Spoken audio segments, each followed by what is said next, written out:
এক নজরে দেখলে ভিড়মি খেতে হয়। স্টেডিয়াম নাকি সিটি কর্পোরেশনের ময়লার ভাগাড়। মাঠের সিংহভাগ জুড়ে ছড়িয়ে ছিটিয়ে আছে কাঠ, পেরেক আর বালির মিশ্রণ। সজীব ঘাস পরিণত হয়েছে এখন প্রাণহীন হলুদ ঘাসে। স্টেডিয়ামের সবুজ ঘাসে আবর্জনার স্তূপ।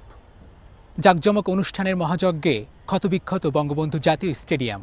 ৮ মার্চ এএফসি কাপে শেখ জামাল ধানমন্ডি ক্লাবের ম্যাচ এখানেই। মহারণের আগে কতটা প্রস্তুত থাকবে বঙ্গবন্ধু জাতীয় স্টেডিয়াম? প্রভাব তো পড়বেই। 2টা বারপোস্ট খুলে ফেলেছে।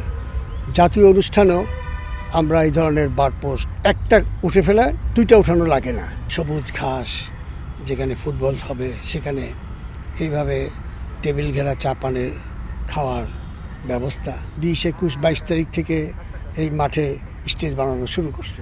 বালু ফেলা হয়েছে এবং এই বালু থাকলে ঘাস গজানো কঠিন। সব অভিযোগ যেন তুড়ি মেরে উড়িয়ে দিলেন আয়োজক প্রতিষ্ঠান প্রধান।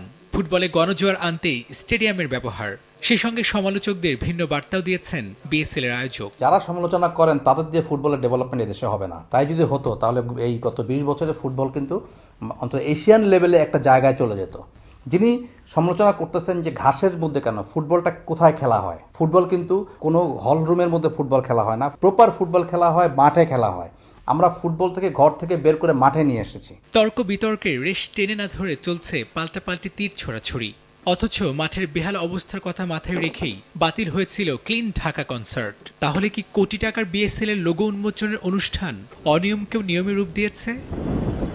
রাহিদ রনি, সময় সংবাদ, ঢাকা।